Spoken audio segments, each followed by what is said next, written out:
তো আসলাম নিচে, মোটামুটি খুব মনোরম একটি পরিবেশে। আর সম্ভবত এটা আশাপু। আশাপু, আসসালামু আলাইকুম। ওয়ালাইকুম আসসালাম ভাইয়া, কেমন আছেন? জি আলহামদুলিল্লাহ ভালো আছি। আমি অনেক আগেই আসছি, তো এসে ভাবলাম কি যদি আমি বাহির থেকে যদি আশাপুকে ডাকি তাহলে হয়তো আশাপু বাড়িতে কি কি কাজ করে সেই জিনিসটা হয়তো বা দেখা হবে না, এই জন্য আসলে ডাকিনি। তো এখানে কি করা হচ্ছে আপু? আসলে ভাইয়া এই যে ছোট ভাইয়ার গেঞ্জি ওইটা আমি একটু ধুয়ে দিচ্ছি, কারণ এখন কোনো কাজ নাই তো। ও আচ্ছা আচ্ছা, মানে ছোট ভাই বলতে কি আপনার আপন ছোট ভাই? হ্যাঁ, আমার আপন ছোট আপনারা ভাই। কয় ভাই বোন? আমরা এক ভাই এক বোন। আর ছোট ভাইয়ের নাম কাউসার। আসলে এই কাউসার আর ওই কাউসার গুলায় ফেলে সবাই, ভাবে যে ওই কাউসারই এই কাউসার, কিন্তু আমার ভাইও কাউসার। তো বাংলায় কিন্তু একটা প্রবাদ আছে, নারী যেমন চুল বাঁধে তেমন কিন্তু রান্নাও করে, বা রানী যেমন রান্নাও করে চুলও কিন্তু তেমন বাঁধে। শুধু গানেই পারদর্শী না, আসলে বাড়ির কাজকর্মেও কিন্তু আশামণি পারদর্শী। ইনশাআল্লাহ। তো এই কাজটা শুধু কি বাড়িতেই করা হয় নাকি ভবিষ্যতে কোন একটা বাপের পোলার সংসারে গিয়েও করা হবে? এটা তো মেয়েদের প্রতিদিনকার কাজ। যে মেয়ে হয়ে জন্ম নিলে হাজার ব্যারিস্টার হলেও কিন্তু তাকে করতেই হয়। একদিন ইচ্ছা করে হলেও আপনজনদের জন্য রান্না করতে হবে, এটাই স্বাভাবিক। আচ্ছা, ফুটেজে যখন শুটিং থাকে তখন দেখে যে আশামণিকে কিন্তু আমরা সবাই একটু ভিন্ন রূপে দেখি, অনেক সাজুগুজু থাকে, বাট বাড়িতে কিন্তু ন্যাচারাল যে সুন্দরী বা ন্যাচারাল যেরকম লাগে স্বাভাবিক কিন্তু ওইভাবে লাগতেছে। মানে যখন আমরা বাইরে কোথাও যাই অবশ্যই একটু পাং টুং টুং টুং নিয়ে যাই, মানে যেটাকে বলে একটু পরিপাটি, আমি পাং টুং বললাম, একটু পরিপাটি হয়ে আমরা যাই। আসলে বাড়িতে কিন্তু আমরা ওইভাবে পরিপাটি থাকি না, না, সচরাচর অনেকেই থাকি অনেকেই থাকি না, কারণ বাড়ির যেহেতু পার্সোনাল বিষয়, তো বাড়িতে পার্সোনাল বিষয় পার্সোনাল জিনিসগুলো যেভাবে থাকা দরকার বা যেভাবে থাকে ওইভাবে কিন্তু পার্সোনাল বিষয়টা আর থাকে। দেখা যায় যে ভাইয়া প্রতিদিনই আমরা দেখা যায় যে শুটিং থাকলে প্রতিদিনই হচ্ছে সাজুগুজুর মধ্যে থাকি, কিন্তু যখন বাসায় থাকি আর ইচ্ছা করে না সাজতে। আচ্ছা, আজকে তো মনে হয় কোনো শিডিউল ছিল না, তাই না? না না, আজকে শুটিং নাই, এজন্য বাসায়। আজকে ফ্রাইডে, মানে শিডিউলের ফ্রাইডে। তাহলে হচ্ছে এগুলো কাজ করতে ভালো লাগে না বিরক্ত লাগে বাসার কাজ? ভাইয়া কাজ করতে বলতে কি বিরক্ত লাগে না, আমার কাজ করলে সময় চলে যায়, এটা মেন। আর কাজ করতে ভালো লাগে। পুরো বাসার মানে যত কাজ থাকে, আম্মু যদি না থাকে, আগে আমি রান্না বান্না করতাম, এখন অতটা রান্না বান্না করি না, আম্মুই করে। কিন্তু আদার সাইড যত কাজ আছে এগুলো আমিই করি যদি বাসায় থাকি। রান্না বান্নাও করা হয় আর কি, তাই না? হ্যাঁ, সবই পারি আলহামদুলিল্লাহ। তাহলে তো যে আপনাকে বিয়ে করবে বা যার সাথে জুটি লেখা আল্লাহ পাক লিখে রাখছেন, আমার মনে হয় সে অনেকটা ভাগ্যবতী তো হবে না, ভাগ্যবান হবে। আমার কাছে কেন যেন মনে হচ্ছে। আচ্ছা, এরকম কি কোনো ভাগ্যবান মানুষকে আছে নাকি লাইভে? আছে এরকম কোনো ভাগ্যবান লাইভে আছে? না, অ্যাকচুয়ালি সেরকম পছন্দের কেউ নাই, আর ওই পছন্দ করার বয়স চলে গেছে। মানে বিয়ের বয়স পার হয়ে গেছে, এটাকে বুঝবে দর্শক। রিলেশন করার বয়স চলে গেছে। আচ্ছা আচ্ছা, মানে এক হয় কি ক্লাস, যখন আমরা মনে করেন 6 থেকে 10 পর্যন্ত যাই, তখন কিন্তু একটা বয়স থাকে যে ওই টাইমে মানে প্রেমে পড়ে বেশি। মানে বয়স সন্ধিকাল যেটা হ্যাঁ, বোঝাচ্ছেন। প্রেমে পড়ে বেশি। কিন্তু আমি তো অনার্স কমপ্লিট করে ফেলছি এই বছর। তার মানে কি আপনি অনার্স কমপ্লিট করছেন বিধায় তার মানে আপনি কি বোঝাতে চাচ্ছেন যে আমি বুড়ি হয়ে গেছি? না, বুড়ি না। বুড়ি বলতে কি যে মানে ওই ভুল করার বয়সটা চলে গেছে।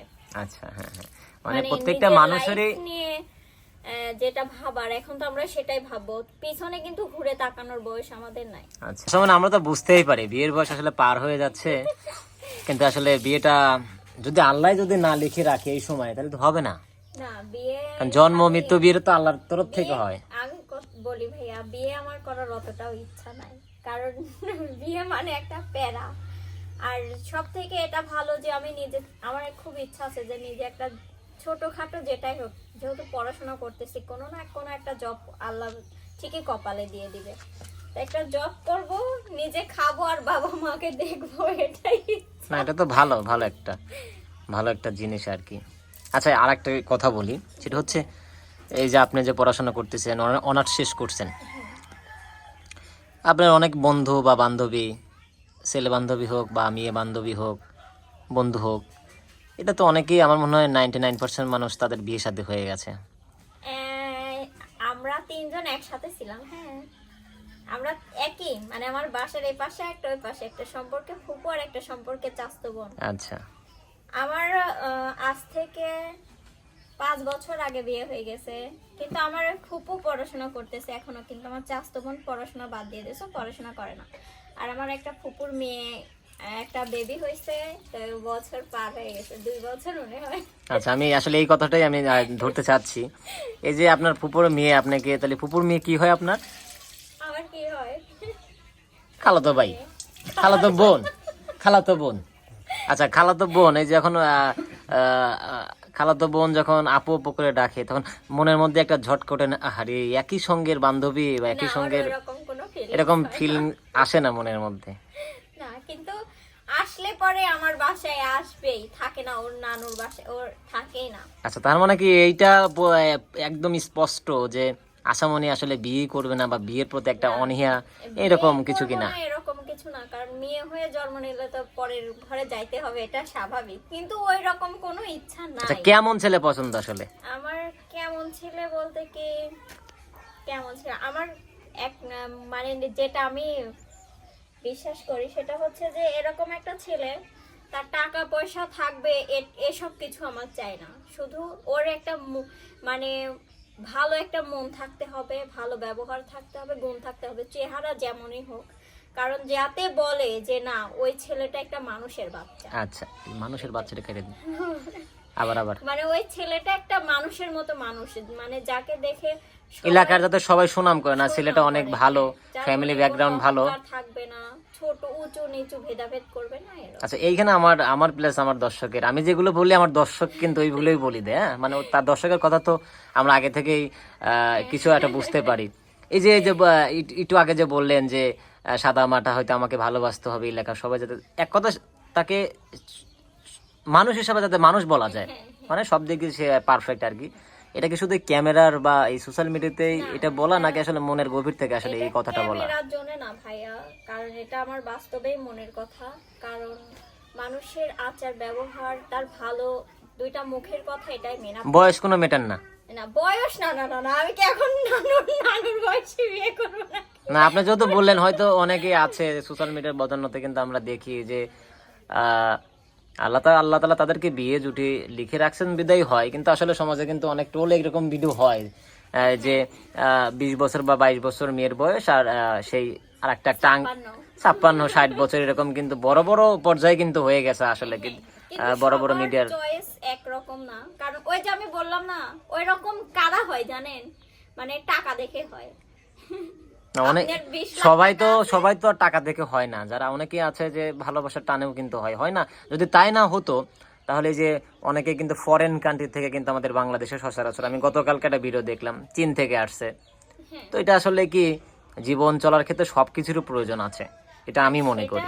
সেটা ঠিক আছে আপনার যে, কিন্তু একটা তার একটা তো চোখের একটা চয়েস আছে, একটা মানানসই তো একটা ব্যাপার আছে, তাই না? এখন আমি যাকে দাদু বলে ডাকবো, ওনাকে তো যায় হাজবেন্ড হিসেবে পরিচয় দিতে পারবো না। সবার মানে চয়েস একরকম না, বা সবার মুভমেন্ট একরকম। আচ্ছা, যাই হোক, এই যে কি যেন কাশতেছেন, এই তো খালি কাশতেইছেন, এটা আর আমার কাছতেইছি, আর আপনার সাথে গল্প আচ্ছা, করে যাচ্ছি। গল্প করতে করতে তো আমারই তো বিরক্ত বোধ মনে হতেছে। দর্শকের তো আমারে বলবে, বাবা সাংবাদিক খালি, ইরে বাবা কেবা সাংবাদিক খালি পেশাল পারতেছে। খালি পেঁচালি তো পারতেছে। এই কাপড়ও কাছেন, পাশাপাশি যদি একটু গান বলতেন, কারণ আমরা বয়স্ক মানুষ, গল্প শুনতে আমার ঘরে পেশাল মানে ভালো লাগে না, একটু গান মান বলে একটু ভালো লাগে মনে হয়। তাহলে কাপড়ও কাছেন, একটু একটু আনন্দ বিনোদনও দেন আমাদের দর্শককে, তারপরে আমরা আবার টক শোতে যাবো না, সমস্যা নেই। সমস্যা নেই। তো আমি একটা গান বলি, জানি না কেমন হবে। যে মারলো এই বুকে ছুরি, তার পিছনে কেন ঘুরি? যে মারলো এই বুকে ছুরি, তার পিছনে কেন ঘুরি? নিজের কপাল নিজে পুরি, কাউকে দোষী নাই আমি। নিজের কপাল নিজে পুরি, কাউকে দোষী না। আমি যে কোন পদের মানুষ নিজেই জানি না ভবে। আমি যে কোন পদের মানুষ নিজেই জানি না। ও সে আমায় নিয়ে খেলা করে করে অপমান, তবু কেন তার লাগিয়া আমার এতটা, ও সে আমায় নিয়া খেলা করে করে অপমান, তবু কেন তার লাগিয়া আমার এতটা। আমি ভালোবাসার নমুনা তার ভিতরে দেখি না, আমি ভালোবাসার নমুনা তার ভিতরে দেখি না, তবু কেন আজও তারে ভুলতে পারি না আমি, তবু কেন আজও তারে ভুলতে পারি না। আমি যে কোন পদের মানুষ নিজেই জানি না ভবে, আমি যে কোন পদের মানুষ নিজেই জানি না। আমারে ডুবাইয়া জলে বসে ডানাই বসে হাসে, চিন্তা করে দেখো আমায় কেমন ভালোবাসে, ও সে কেমন ভালোবাসে। আমারে ডুবাইয়া জলে ওরে ডানাই বসে হাসে, চিন্তা করে দেখো আমায় কেমন ভালোবাসে, ও সে কেমন ভালোবাসে। আমার বুঝে ধরে না আমি কেন মরি না, আমার বুঝে ধরে না আমি কেন মরি না। রনক রাইহান বোকা রইল চালাক হইল না ভবে, রনক রাইহান বোকা রইল চালাক হইল না। আমি যে কোন পদের মানুষ নিজেই জানি না ভবে, আমি যে কোন পদের মানুষ নিজেই জানি না। যে মারলো এই বুকে ছুরি তার পিছনে কেন ঘুরি, যে মারলো এই বুকে ছুরি তার পিছনে কেন ঘুরি। নিজের কপাল নিজে পুরি কাউকে দোষী নাই আমি, নিজের কপাল নিজেই পুরি কাউকে দোষী না। আমি যে কোন পদের মানুষ নিজেই জানি না ভবে, আমি যে কোন পদের মানুষ নিজেই জানি না ভবে, আমি যে কোন পদের মানুষ নিজেই জানি না। অসাধারণ, আসলে চমৎকার ছিল। তবে গানের যে কথাগুলো বাস্তবতার সাথে মিলে যায়। এখন আমি শুনবো যে আসলে আশামনির যে গানটি বললে, গানটি আশামনির জীবনে কতটা প্রতিফলিত হয়েছে?